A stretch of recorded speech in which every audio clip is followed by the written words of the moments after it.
بسم اللہ الرحمن الرحیم الحمد للہ وکفا وسلام علی عبادہ الذین اصطفى اما بعد فاعوذ باللہ من الشیطان الرجیم بسم اللہ الرحمن الرحیم وَلَقَدْ يَسَّرْنَا الْقُرْآنَ لِلذِّكْرِ فَهَلْ مِن مُدَّكِرٍ صدق اللہ العظیم۔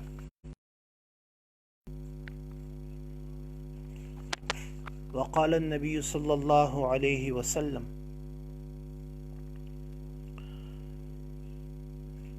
ان اللہ یرفع بهذا الكتاب اقواما ویضع به آخرین۔ معزز سامعین کرام، اللہ تبارک و تعالی نے قرآن مجید فرقان حمید کو قیامت تک کے لیے وہ زندہ و جاوید عملی ہدایت کا نمونہ بنا کر کتاب اس امت مسلمہ کے لیے بھیجا ہے کہ جس میں اللہ تعالیٰ نے ایک مکمل زندگی کے لیے رہنمائی فرمائی ہے۔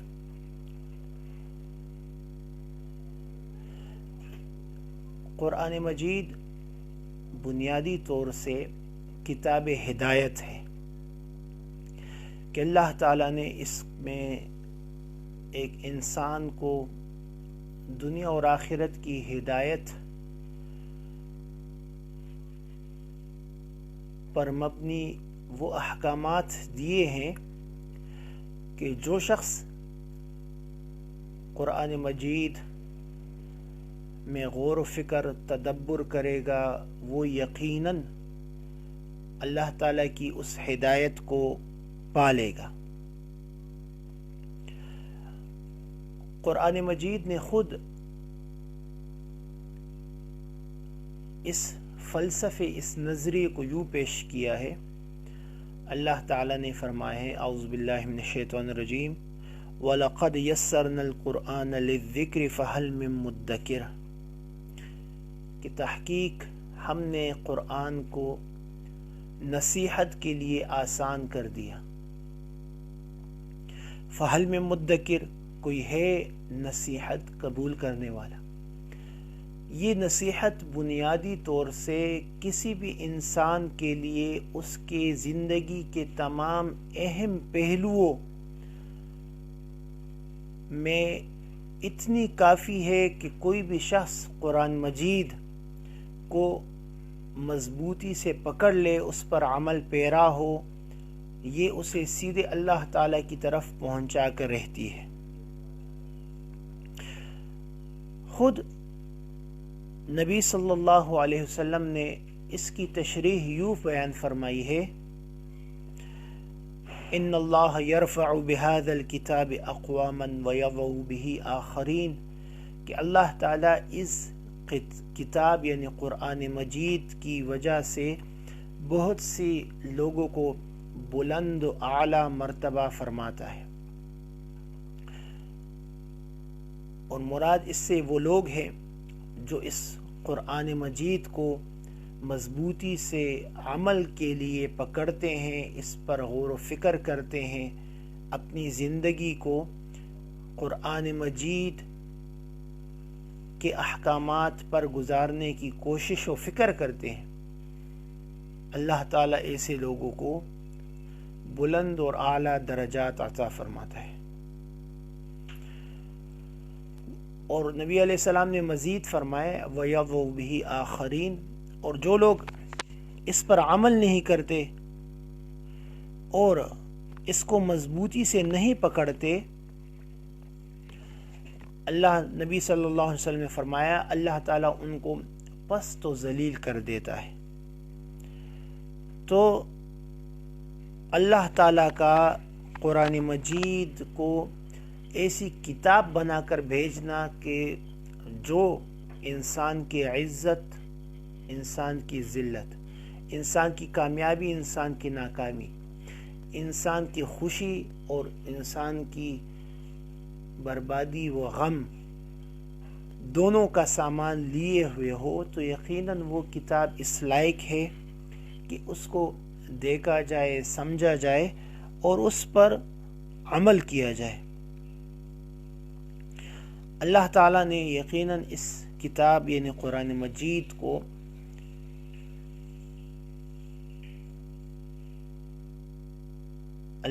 اس کتاب یعنی قرآن مجید کو یقیناً ان تمام خوبیوں پر مبنی بنایا ہے جو انسان کی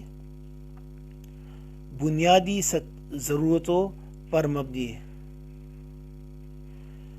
اور یہ قرآن مجید بیسیکلی بنیادی طور پر ایسے تمام پہلوؤں پر مبنی ہے کہ اس پر صرف عمل کی ضرورت ہے، کہ جتنا اس پر عمل کیا جائے گا اللہ تعالی انسان کو قرآن مجید کی حقانیت سے اتنا ہی بہرور فرمائے گا۔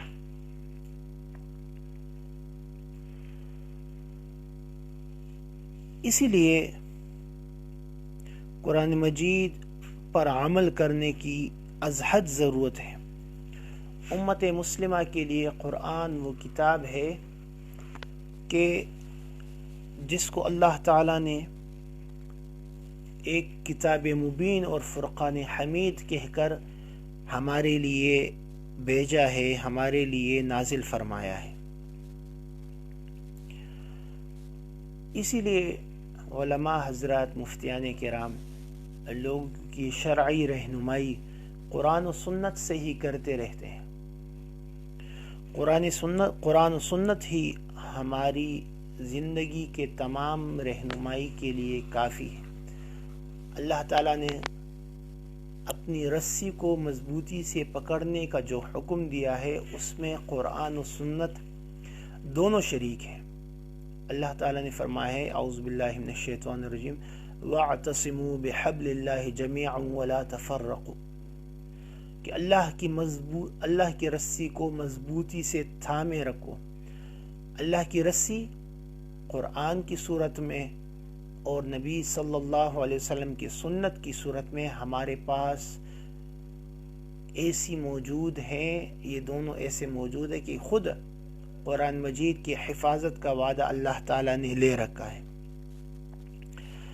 اللہ تعالیٰ نے قرآن مجید کی حفاظت کا جو وعدہ لے کر رکھا ہے، اِنَّا نَحْنُ نَزَّلْنَا الذِّكْرَ وَإِنَّا لَهُ لَحَافِظُونَ، اس کا بنیادی مقصد بھی یہی ہے کہ سابقہ ادیان مذاہب کی طرح اس میں لوگ اپنی طرف سے کسی بھی قسم کی تبدیلی، تغیر اور رد و بدل کے مرتکب بن کر اس کی حقانیت پر مبنی حیثیت کو تبدیل نہ کر ڈالے، اور کسی کے پاس اس بات کی گنجائش نہ رہے کہ یہ قرآن مجید بھی لوگوں کی اپنی محنت اور کاوش کا نتیجہ ہے۔ اس لیے اللہ تعالیٰ نے قرآن مجید کی حفاظت کا وعدہ از خود لے رکھا ہے، اور قرآن مجید کی اس حفاظت کو اللہ تعالیٰ نے نبی صلی اللہ علیہ وسلم اور آپ کے صحابہ رضوان اللہ تعالیٰ علیہ مجمعین کے ذریعے اس امت تک صحیح، سالم اور بہترین انداز میں پیش کیا ہے۔ حضرت شاہ ولی اللہ محدث دہلوی رحمہ اللہ نے اپنی مایہ ناز کتاب ازالۃ الخفاء عن تاریخ الخلفاء، یہ ان کی ایک بہترین کتاب ہے جس میں انہوں نے خلفائے راشدین خصوصاً سیدنا ابو بکر صدیق رضی اللہ عنہ، سیدنا عمر بن الخطاب رضی اللہ عنہ، سیدنا عثمان بن عفان رضی اللہ عنہ اور سیدنا علی بن ابی طالب رضی اللہ عنہ، اور اس کے علاوہ اور ان کے علاوہ جو بھی حضرات صحابہ رضوان اللہ تعالیٰ علیہ مجمعین سب کو کے بارے میں انہوں نے ایک جامع کلام پیش کیا۔ انہوں نے وہاں پر بہت ساری ایسی باتیں فرمائی ہیں جو یقیناً ایک اسلام کی حقانیت کو واضح کرنے کے لیے کافی ہیں۔ وہیں پر وہ یہ بھی لکھتے ہیں کہ اللہ تعالیٰ نے قرآن مجید کی جمع و ترتیب اور تدوین کا جو کام سیدنا عثمان بن عفان اور ان سے پہلے دو پیشرو جو مسلمانوں کی خلیفہ اول و ثانی کی حیثیت رکھتے ہیں، تو ان دونوں کے ذریعے ہی اللہ تعالیٰ نے قرآن مجید کی حفاظت، قرآن مجید کو امت تک پہنچانے کا ان سے ایک ایسا کام لیا جو ان صحابہ رضوان اللہ تعالیٰ علیہ مجمعین کے لیے بہت بڑی سعادت کی بات ہے۔ اس لیے بحیثیت مسلمان ہمارے لیے حضرات صحابہ رضوان اللہ تعالیٰ علیہ مجمعین کا مقام و مرتبہ بہت بلند و بالا اور برتر ہے۔ چونکہ یہ ہمارا آن لائن آنا، یہ سیشن، یہ سوال و جواب پر مبنی سیشن ہوتا ہے، تو اس وجہ سے ہم اس میں خاص طور سے گروپ میں کیے جانے والے روزمرہ کی بنیاد پر سوالات ہوتے ہیں، ان کے جواب کی طرف بھی ہم توجہ دیتے ہیں۔ تو ہم انشاءاللہ اپنا سوال و جواب پر مبنی سیشن شروع کرتے ہیں، اور جو سوالات ہوں گے ضروری اور روزمرہ کی زندگی سے زیادہ ان کا تعلق ہوگا، انشاءاللہ ہم اس پر بات کریں گے اور ان کے جوابات دینے کی، قرآن و سنت کی روشنی میں جواب دینے کی کوشش کریں گے۔ پہلا سوال ہے جاوید علی سواتی بھائی کی طرف سے۔ السلام علیکم۔ وعلیکم السلام۔ حجام کے لیے داڑھی منڈانے کا معاوضہ لینا کیسا ہے؟ یہاں پر دو باتیں ہیں، ایک ہے داڑھی منڈانا اور ایک ہے اس کا معاوضہ لینا۔ یہ بات یاد رکھے بطور اصول کہ جو کام شرعاً ناجائز ہو اور پھر وہ ناجائز کام عوض یعنی معاوضے کو رکھ کر کیا جائے تو اس کا معاوضہ بھی ناجائز ہوتا ہے، کیونکہ داڑھی رکھنا شریعت میں سنت مؤکدہ قریب واجب ہے۔ اس لیے داڑھی کٹوانے کا معاوضہ جو شرعی داڑھی ہے اس سے زائد کٹوانے کا معاوضہ اور اس کو شرعی داڑھی کی حد تک بنانے کا معاوضہ کسی درجے میں یقیناً جائز ہے، لیکن داڑھی کو بالکل سرے سے کٹوا دینا یہ اور اس کا معاوضہ لینا، یہ دونوں امور ناجائز ہے۔ اس لیے داڑھی کا کٹوانے کا معاوضہ حجام حضرات کے لیے مکروہ تحریمی قریب و حرام ہے۔ جی دوسرا سوال ہے کہ کسی نان مسلم غیر مسلم عورت سے زنا کرنے سے بندہ اسلام سے خارج ہو جاتا ہے؟ یہاں پر کچھ تفصیل ہے، انشاءاللہ میں تفصیل بتاؤں گا تاکہ آپ کے ذہن میں وہ تفصیل مد نظر رہے۔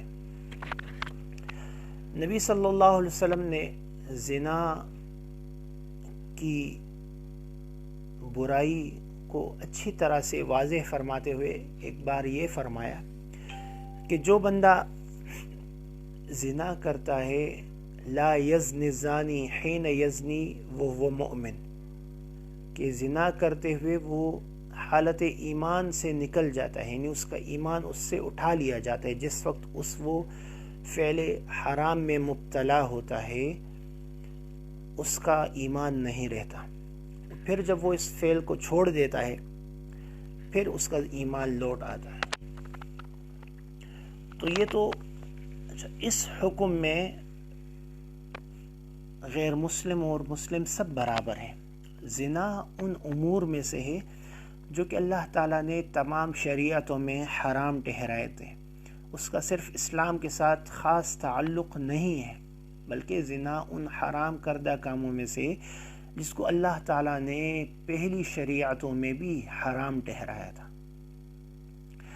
اس وجہ سے زنا کرنے سے اگر کوئی شخص یہ سمجھے کہ یہ حلال ہے تو حرام کو حلال سمجھنے کی وجہ سے تو یقیناً بندہ ایمان سے خارج ہو جاتا ہے، دائرہ اسلام سے نکل جاتا ہے۔ لیکن اگر وہ حرام کو حرام سمجھتے ہوئے اس ناجائز اور حرام امر کو کرے تو جس وقت وہ اس فعل میں مبتلا ہوگا، العیاذ باللہ، اللہم احفظنا منہ والامان والحفیظ، اس وقت یقیناً اس کا ایمان نہیں رہتا۔ لیکن اس کے بعد جب وہ اس فعل سے ہٹ جاتا ہے تو ایسا نہیں کہا جا سکتا کہ وہ حالت ایمان سے خارج ہو گیا یا وہ کافر ہو گیا۔ لیکن بہرحال یہ انتہائی ناپسندیدہ امر ضرور ہے۔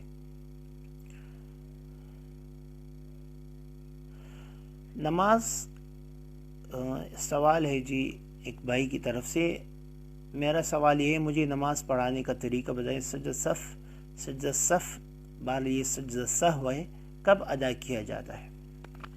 نماز پڑھانے کا طریقہ یقیناً یہ آپ حسان بھائی سے گزارش ہے کہ وہ مجھے ان باکس کر دیں، میں ان کو پھر اچھی طرح سے اس سوال کا جواب دے دوں گا، طریقہ بھی سمجھا دوں گا۔ بہرحال نماز پڑھنے کے طریقے سیکھنے کے لیے آپ بآسانی آن لائن نیٹ پر کتابیں موجود ہیں یا نماز مسنون کی کتابیں بھی مل جاتی ہیں۔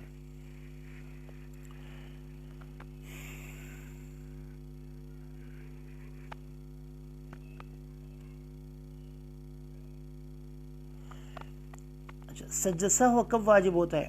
نماز میں کچھ فرائض ہیں، کچھ واجبات ہیں۔ سجدہ سہو کے لیے فقہاء رحمہ اللہ نے فرمایا ہے کہ سجدہ سہو تب واجب ہوتا ہے جب کوئی بھی بندہ فرض عمل میں تاخیر کرے، یا کوئی بھی بندہ یعنی نمازی واجب کو بھول کر یعنی غیر اختیاری طور پر چھوڑ دے تو اس پر سجدہ سہو واجب ہو جاتا ہے۔ مثلا وتر واجب میں اللہ اکبر کہہ کر دعائے قنوت پڑھنی یہ واجب ہے۔ اگر کوئی شخص تیسری رکعت میں وتر کی سورہ فاتحہ اور سورت پڑھنے کے بعد سیدھا رکوع کی طرف چلا جائے تو اس نے واجب چھوڑ دیا۔ واجب کے چھوڑنے کی وجہ سے اس پر سجدہ سہو واجب ہوگا۔ یہ ایک صورت مثال کے طور پر میں نے آپ کو دی۔ یا کوئی شخص فرض نماز پڑھ رہا ہے 4 رکعت، یا امام پڑھ رہا ہے، دوسری رکعت کی التحیات پر بیٹھ کر اس نے عبدہ و رسولہ تک پڑھا اور پھر اللہم صلی علی محمد وعلی آل محمد یہاں تک پڑھ لیا، تو ایسی صورت میں چونکہ اس پر یہ واجب تھا کہ وہ فوراً یہ فرض تھا کہ وہ تیسری رکعت کے لیے کھڑا ہو جاتا، لیکن اس نے فرض میں تاخیر کی تو فرض میں تاخیر کی وجہ سے اس پر سجدہ سہو واجب ہو جائے گا۔ یہ ایک صورت ہے۔ بہت ساری صورتیں، بہرحال یہ میں نے مثال کے طور پر سمجھے۔ فرض میں تاخیر اور واجب کے چھوڑنے کی وجہ سے غیر اختیاری طور پر بھول کر سجدہ سہو واجب ہوتا ہے۔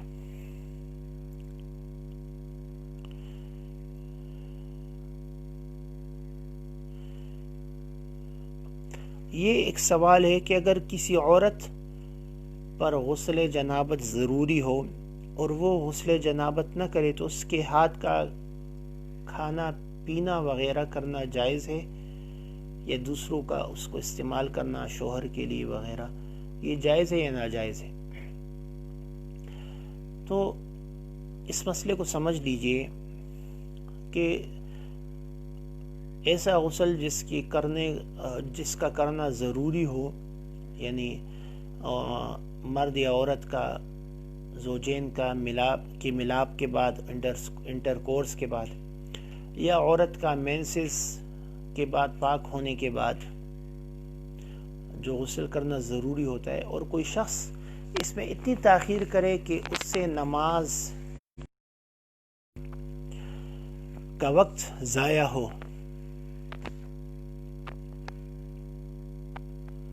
تو ایسی صورت میں اس شخص پر گناہ لازم ہوگا. اس وجہ سے کر لینا چاہیے.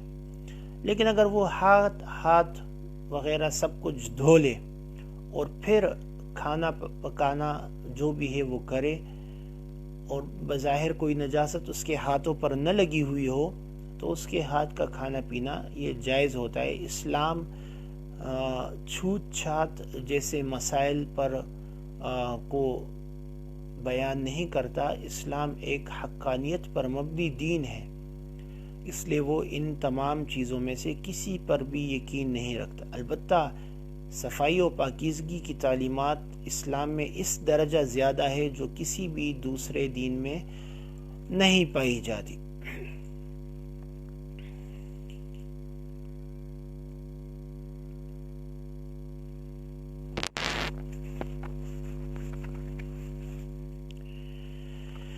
یہ ظفر علی خان صدوزئی بھائی کی طرف سے سوال ہے، اگر کوئی اہل سنت عالم و طلاق کے مسائل سے بخوبی آگاہ ہو تو کمنٹ میں آئے ایک سوال کا جواب پوچھنا ہے. طلاق کے مسائل اور خلا کے مسائل کے لیے ہم عام طور سے یہی مشورہ دیتے ہیں کہ ایسے مسائل کو اپنے مستند قریبی دارالافتاء جا کر حل کر لینا چاہیے، کیونکہ طلاق ایک بہت اہمیت پر مبنی امر ہے، اور زوجین یعنی میاں بیوی جن کے درمیان طلاق واقع ہوئی ہے، ان کے درمیان دونوں کے موقف کو سن کر مفتی حضرات ایک اچھا جواب دے سکتے ہیں جو شریعت کے عین اصولوں کے مطابق. ہم بھی دے دیتے ہیں یہاں پر آن لائن یا جواب کی صورت میں، لیکن پھر اس میں یہ بات آتی ہے کہ زوجہ کا بیان یا زوج کا یعنی بیوی کا بیان یا شوہر کا بیان وہ مختلف ہوتا ہے. تو اس وجہ سے پھر ہمارے لیے پھر صحیح طور سے رہنمائی کرنا وہ مشکل ہو جاتی ہے. اس وجہ سے قریبی مستند دارالافتاء جا کر رجوع کر لیا جائے اور انہیں پوری صورتحال بیان کر کے مسئلے کا جواب، طلاق کے مسئلے کا جواب معلوم کر لیا جائے.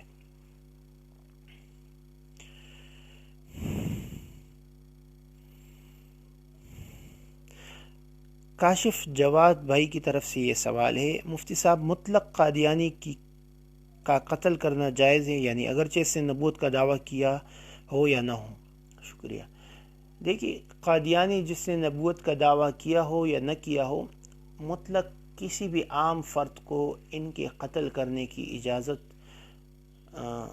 شرعاً و قانوناً نہ دی جا سکتی، کیونکہ اس سے پھر بہت سارے معاشرتی مسائل جنم لیتے ہیں. یعنی لوگ کسی بھی اپنے مخالف پر اس الزام کو لگا کر اس کے خلاف کوئی بھی حکمت عملی خود کرنا اپنا حق سمجھتے ہیں. اس وجہ سے شریعت نے اس قانون کی عملی تطبیق کے لیے قانون حکومت کی طرف لوگوں کو متوجہ کرنے کا حکم دیا ہے کہ حکومت کے ایسے لوگ جو قادیانی ہو یا ان کے ہمنوا ہو اور وہ مسلمانوں میں ختم نبوت کے بارے میں ایسی باتیں کر رہے ہوں العیاذ باللہ جو توہین کے زمرے میں ہو، تو ایسے لوگوں کے خلاف قانونی کارروائی کرنی چاہیے، قانونی چارہ جوئی کرنی چاہیے.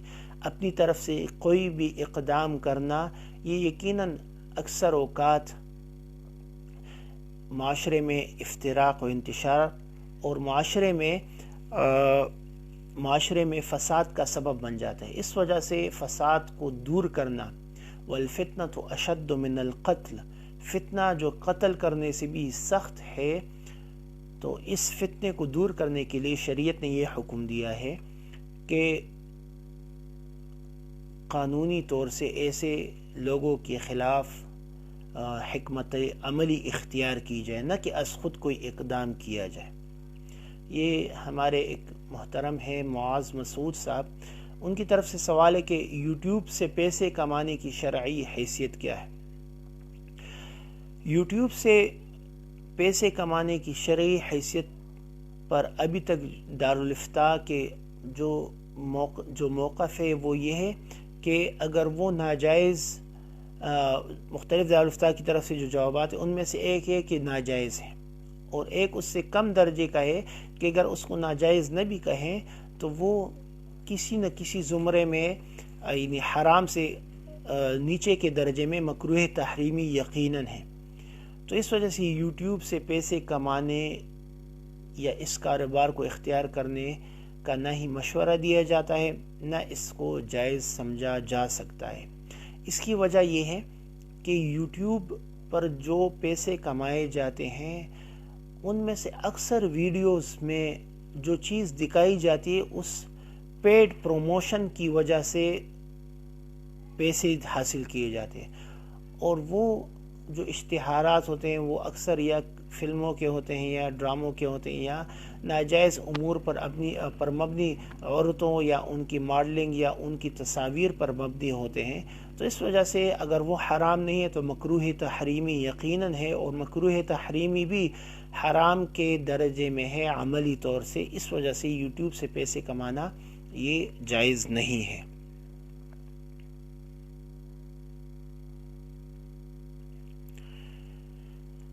یہ رفیق الدین بہراچی بھائی کی طرف سے سوال ہے۔ السلام علیکم، قرآن میں 14 مقامات پر سجدے تلاوت آئے تو ان کے آنے کی کیا وجہ؟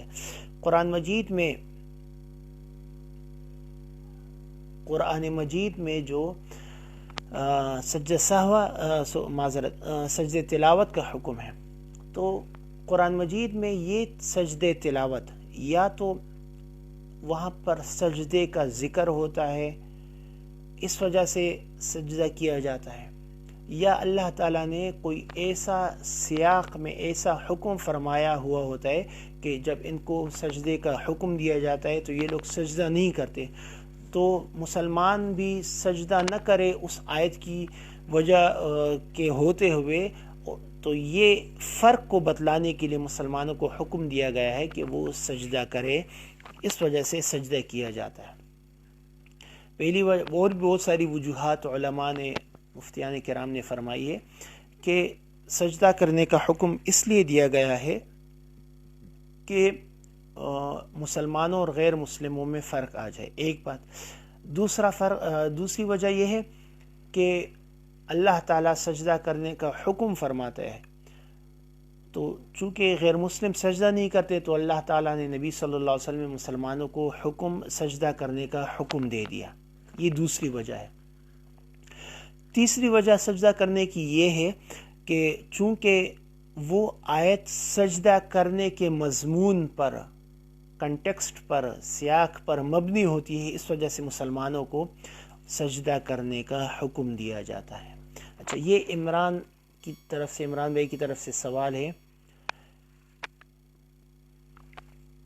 رزق میں برکت کے لیے کوئی وظیفہ بتا دیا جائے۔ رزق میں برکت کے لیے وظیفہ بہرحال بہت سارے ہیں، خود نبی صلی اللہ علیہ وسلم کی تعلیمات اور حضرات صحابہ رضوان اللہ تعالیٰ علیہ مجمعین کے عمل سے جو چیز ثابت ہوتی ہے، سب سے پہلے کہ بندہ حلال رزق کی فکر کرے، حلال رزق کمائے۔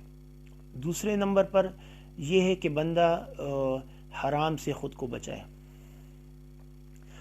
تیسری بات رزق میں برکت کے لیے یہ ہے جو مسنون دعائیں ہیں، نبی صلی اللہ علیہ وسلم نے فرمائے اللہم اکفنا بحلالک عن حرامک واغننا بفضلک عمن سواک۔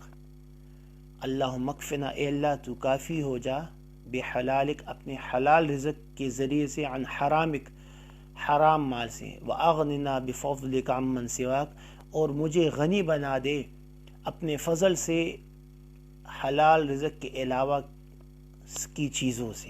یہ دعا بھی کی جاتی ہے۔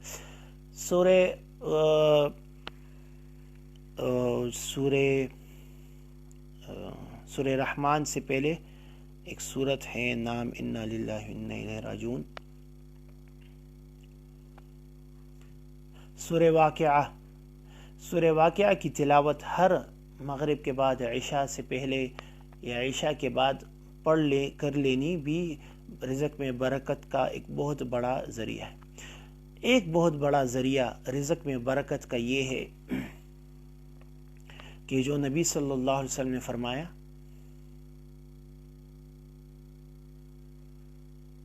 ان الرجل لا يحرم الرزق بالذنب يصيبه، او کما قال علیہ الصلوۃ والسلام، کہ بے شک بندہ رزق سے محروم ہو جاتا ہے اس گناہ کی وجہ سے جو وہ کرتا ہے۔ تو گناہوں میں ملوث ہونا بھی رزق میں بے برکتی کا یا رزق کی کشادہ نہ ہونے کا ایک بہت بڑی وجہ ہے۔ ٹھیک ہے جی، یہ کافی ہے اتنی وجہ۔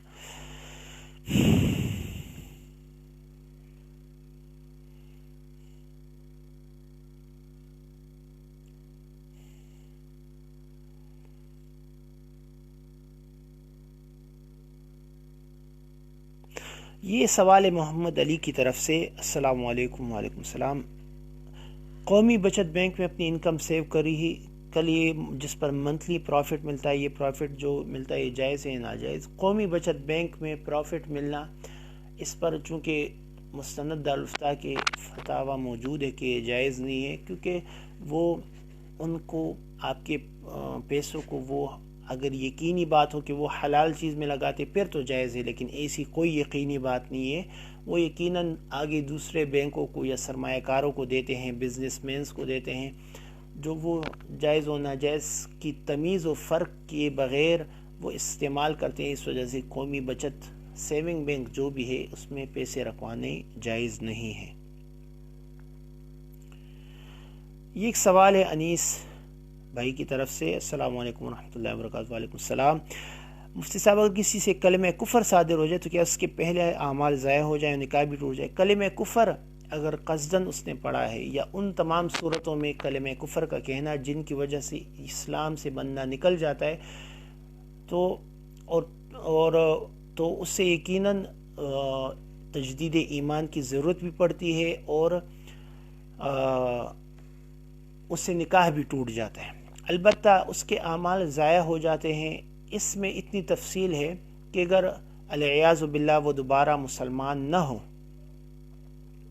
بلکہ وہ مرتد ہو جائے تو یقین اس کے اعمال ضائع ہو جائیں گے، لیکن اگر وہ دوبارہ مسلمان ہو جائے تو اس میں پھر گنجائش ہے کہ نہیں، اس کو اپنے گزشتہ جتنے بھی نیک اعمال ہے اس کا ثواب ضرور ملے گا انشاءاللہ تعالی۔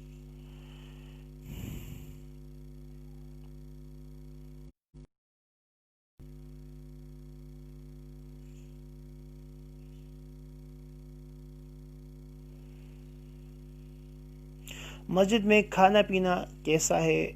نفلی اعتکاف کی نیت نہ ہو تو گناہ ملتا ہے؟ عبدالوہاب بھائی کی طرف سے سوال ہے۔ وعلیکم السلام، السلام علیکم۔ وعلیکم السلام ورحمۃ اللہ۔ مسجد میں بلا ضرورت کھانا پینا یہ مکروہ ہے۔ مکروہ اس عمل کو کہا جاتا ہے کہ شریعت میں اسے ناپسند کیا ہو لیکن اس سے گناہ ہو، یہ یقینی بات نہیں ہے۔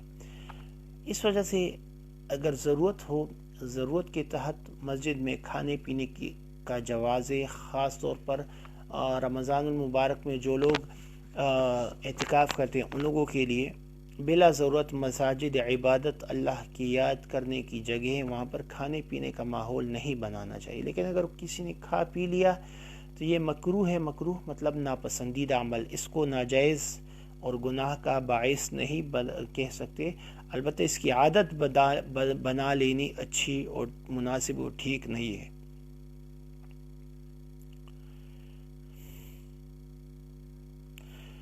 یہ سوال ہے کہ نکاح سے پہلے منگیتر یعنی جن کی صرف منگنی ہوئی ہو، لڑکے لڑکی کے لیے فون پر بات کرنا جائز ہے؟ یاد رکھیں کہ نکاح سے پہلے لڑکے اور لڑکی کا آپس میں بات چیت کرنا صرف منگنی کے ہوتے ہوئے چونکہ منگنی کا شرعی حکم سمجھ لیں، منگنی وعدہ نکاح ہے کہ اس لڑکے اس لڑکے کا، ان کے بڑے یا یہ آپس میں نکاح کریں گے، یہ وعدہ کیا جاتا ہے، لیکن یہ نکاح ہرگز نہیں ہے، اور جب تک دو بندے نکاح کے ذریعے ایک دوسرے کے لیے حلال نہ ہوں، وہ مثل اجنبی ہیں، یعنی ایک دوسرے کے لیے اجنبیوں کی طرح ہے، اور اجنبیوں سے مرد کا عورت سے یا عورت کا مرد سے بات چیت کرنا یہ شرعاً ناجائز ہے۔ اس وجہ سے نکاح سے پہلے بات چیت کرنا جائز نہیں ہوتا، چاہے وہ فون پر ہو یا مل کر ہو۔ مسجد کے اندر اذان دینا جائز ہے، محراب مسجد کے اندر داخل ہوگا یا نہیں؟ مسجد کے اندر اذان دینا جائز ہے۔ پہلے زمانوں میں اذان دینے کے لیے اب بھی تبلیغی مراکز میں مسجد کے لیے ایک مستقل الگ جگہ بنائی گئی ہوتی ہے، یہ پہلے زمانے میں۔ اب آج کل چونکہ مساجد چھوٹی ہو گئی ہیں تو اس طرح مستقل جگہ بنانا مشکل ہے، اس وجہ سے مسجد کے اندر اذان دینا بھی بوجہ ضرورت جائز ہے۔ اور مسجد کا محراب اگر مسجد کی حدود میں ہو، یعنی جو اس کی حد ہے وہ اس کے حدود میں ہو، تو اس میں بھی دینا جائز ہے محراب میں، اور محراب سے باہر مسجد کے حدود میں دینا بھی جائز ہے۔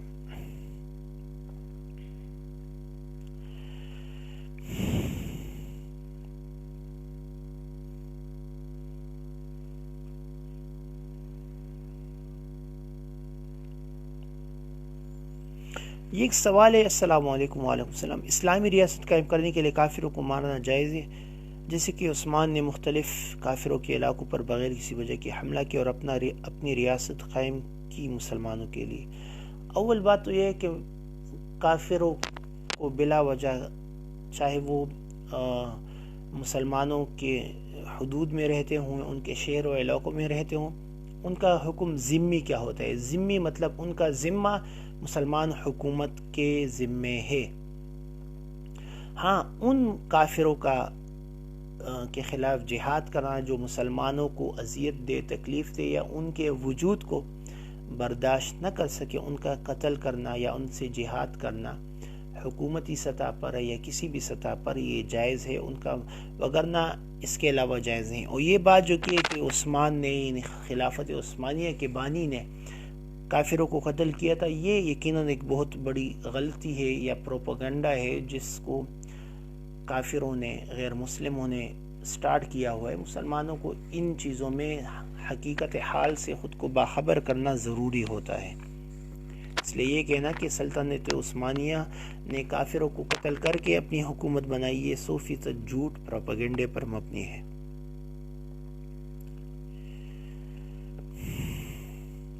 یہ ایک سوال ہے، السلام علیکم وعلیکم السلام، کسی کی 21,000 تنخواہ ہو، کیا وہ حکومت کے راشن کا حقدار ہے؟ اگر حکومت نے اس کے لیے کوئی حد مقرر کر رکھی ہو کہ 21,000 سیلری والا وہ نہیں لے سکتا، پھر تو اس کے لیے جائز نہیں ہے، لیکن اگر ایسی کوئی حد مقرر نہیں ہو تو 21,000 میں کسی بھی آج کل کے متوسط گھرانے کا بھی گزارا نہیں ہوتا، اس لیے وہ حکومت کی طرف سے کسی بھی معاونت کا حقدار ٹھہرتا ہے، اس کے لیے ایسا لینا، اس حکومت سے پیسے لینے جائز ہے۔ یہ سوال ہے عارف زمان بھائی کی طرف سے، السلام علیکم ورحمۃ اللہ وبرکاتہ۔ وعلیکم السلام ورحمۃ اللہ۔ لوگ کہتے ہیں کہ پردہ تو بس دل کا ہوتا ہے، دل پاک رکھے پردے کی حاجت نہیں۔ یہ بنیادی طور پر وہ غلطی ہے جو قرآن و سنت سے ناواقفیت کی بنا پر اور لاعلمی اور جہالت کی بنا پر اسلام بیزار لوگوں کی طرف سے بھی یہ اعتراض کیا جاتا ہے، یا ان لوگوں کی طرف سے اعتراض کیا جاتا ہے جو اسلامی تعلیمات سے لاعلم و ناواقف ہے، یا مخالفین و معاندین و ضد رکھنے والوں کی طرف سے یہ سوال کیا جاتا ہے۔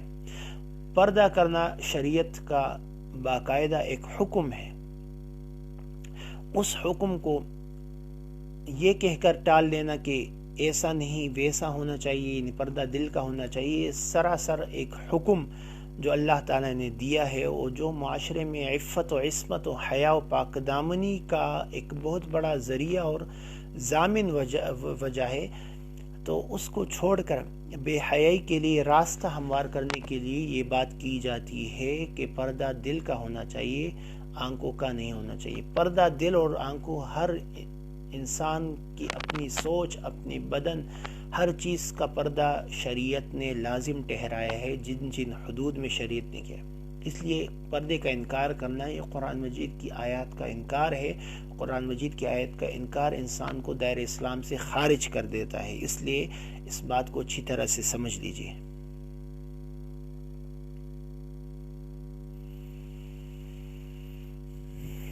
سگریٹ کا بزنس کیسا ہے؟ حرام ہے حلال؟ چونکہ سگریٹ کا بزنس، سگریٹ بذات خود حرام نہیں ہے، پہلی بات یہ ہے۔ سگریٹ استعمال کرنے یا پینے کی وجہ سے چونکہ منہ میں بدبو آ جاتی ہے تو زیادہ سے زیادہ اس کو مکروہ کہہ سکتے ہیں۔ مکروہ یعنی ناپسندیدہ۔ ہاں، کوئی سگریٹ پی کر اس بدبو کو کسی بھی طرح منہ سے زائل کر دے تو کوئی مسئلہ نہیں ہے، چونکہ قانوناً حرام نہیں ہے اور شرعاً بھی حرام نہیں، اس وجہ سے اس کی آمدنی جائز ہوگی، اس میں کسی قسم کی قباحت اور ناپسندیدگی کی کوئی بات نہیں ہے۔ یہ حکم نسوار کا بھی ہے۔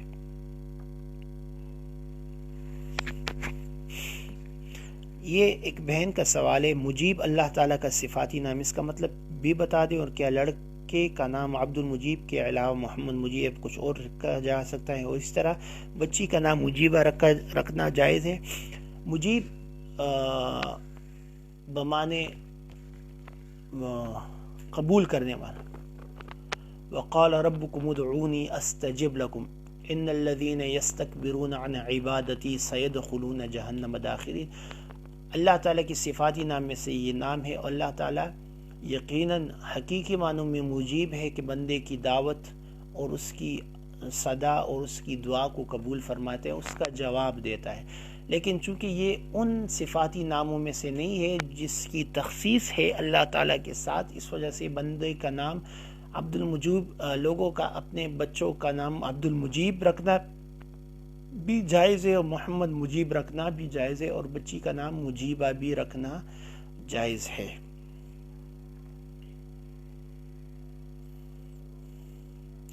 یہ ایک بھائی نے سوال پوچھا ہے، ایک مسئلہ پوچھ رہے ہیں، وہ یہ کہ کیا ناپاک حالت میں مسجد جا کر نماز پڑھنے سے انسان دائرہ اسلام سے خارج ہو جاتا ہے؟ فقہاء رحمہ اللہ نے ناپاکی کی حالت میں مسجد جا کر کوئی بھی عبادت پڑھنے کو اس صورت میں دائرہ اسلام سے خارج ہونے کا قول کیا ہے، قرار دیا ہے، جبکہ وہ اس کو جائز سمجھے اور وہ نعوذ باللہ اسلام کی عبادت کی حد تک بے عزتی اور اس کی تخفیف یعنی اس کو ہلکا سمجھنے کے لیے یہ عمل کرے، پھر وہ دائرہ اسلام سے خارج ہو جاتا ہے۔ وگرنہ اگر کوئی بھول کر یا غلطی سے یا جان بوجھ کر یا کسی بھی طور پر عبادت ناپاکی کی حالت میں ادا کرے، اس کے دل میں ایسی کوئی بات نہیں ہو، وہ محض مسئلے سے یا لا علمی کی وجہ سے ادا کرے، تو دائرہ اسلام سے وہ خارج نہیں ہوتا۔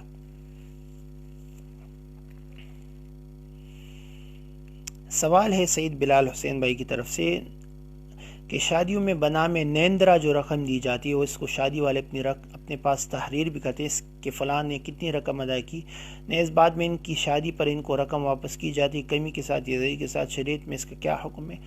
ہمارے یہاں پشتو کلچر اور تہذیب و ثقافت میں بھی اس طرح کی چیزیں پائی جاتی ہیں۔ یہ بہرحال محض ایک رسم و رواج کے طور پر ہے۔ رسم و رواج سے جتنا بھی خود کو بچایا جائے، انسان کو اس کی کوشش کرنی چاہیے۔ البتہ یہ پیسے اگر کوئی اپنی خوشی سے دے رہا ہے تو اس کا لینا بھی جائز ہے، لیکن اگر اس نیت سے دے رہا ہے کہ بعد میں اس کو وہ واپس کرے گا، بعد کو وہ اس کو واپس کرے گا، تو اس نیت سے دینا یہ نامناسب ہے، حرام پھر بھی اسے نہیں کہہ سکتے۔ یا اجتماعی صورت میں پیسے لینے کو اس وجہ سے بھی شریعت نے منع کیا ہے کیونکہ لوگ دیکھا دیکھی یا مجبوراً ما اخذ علی سیف الحیاء فہو غیر جائز کے قاعدے کے طور پر، یعنی کسی کو ایموشنل یعنی نفسیاتی طور سے پیسے دینے پر مجبور کرنے کا یہ چونکہ ایک ذریعہ ہے، اس وجہ سے اس قسم کے پیسے لینا دینا یہ شرعاً مناسب نہیں ہے۔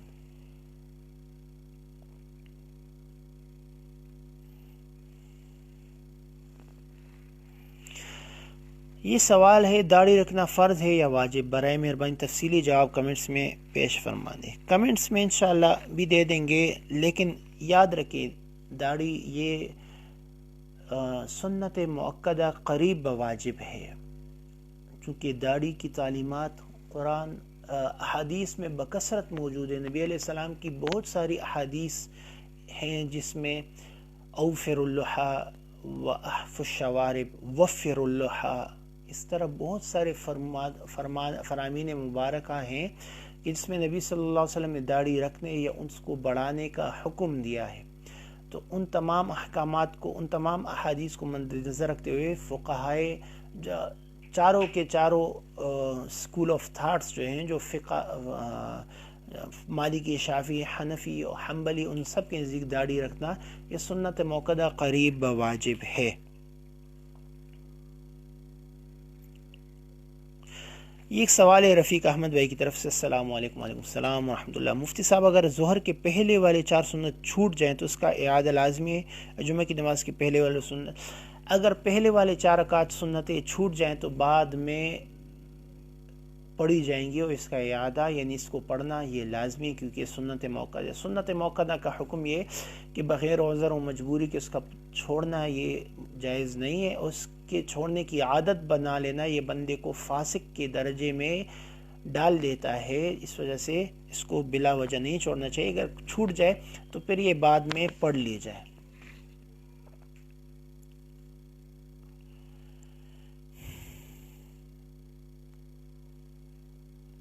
اور بھی بہت سارے سوالات ہیں، انشاءاللہ کچھ سوالات کے جوابات ہم گروپ میں بالتفصیل لکھ کر ہی دے دیں گے۔ یہ ایک آن لائن سوال ہے، کسی نے کیا ہے، ماں بچے کو کتنے عرصے تک دودھ پلا سکتی ہے، اس کے بارے میں شرعی لحاظ سے رہنمائی فرمائیں۔ بچے کے لیے دودھ جو اس کا شرعی حق ہے ماں کی طرف سے وہ یہ ہے کہ ماں اس کو 2 سال تک دودھ پلائے، یہ اس کی ذمہ داری ہے۔ 2 سال تک اس کو دودھ پلائے، 2 سال، اور بعض فقہاء رحمہ اللہ نے 2 سال اور 6 مہینے 2.5 سال کا بھی قول فرمایا ہے۔ اس وجہ سے یہ بچے کا دودھ پلانے کا وہ زمانہ ہے۔ اگر اس کے بعد بھی ماں کسی بچے کی کمزوری یا کسی بھی وجہ سے اس کو دودھ پلاتی ہے تو اس کی بھی بعض صورتوں میں گنجائش دی گئی ہے، اجازت دی گئی ہے، بہرحال لیکن 2 سال تک پلانے کی کوشش کرے، 2 سال سے زیادہ نہ پلے۔ اس میں تفصیل انشاءاللہ اس کو ہم لکھ کر بیان کر دیں گے۔ انشاءاللہ آج کا یہ سیشن اس حد تک کافی ہے۔ اللہ تعالیٰ جو کچھ لکھا پڑھا اس پر عمل، لکھا سنایا اس پر عمل کرنے کی توفیق عطا فرمائے۔ فقط والسلام علیکم ورحمۃ اللہ وبرکاتہ، وما علینا الا البلاغ۔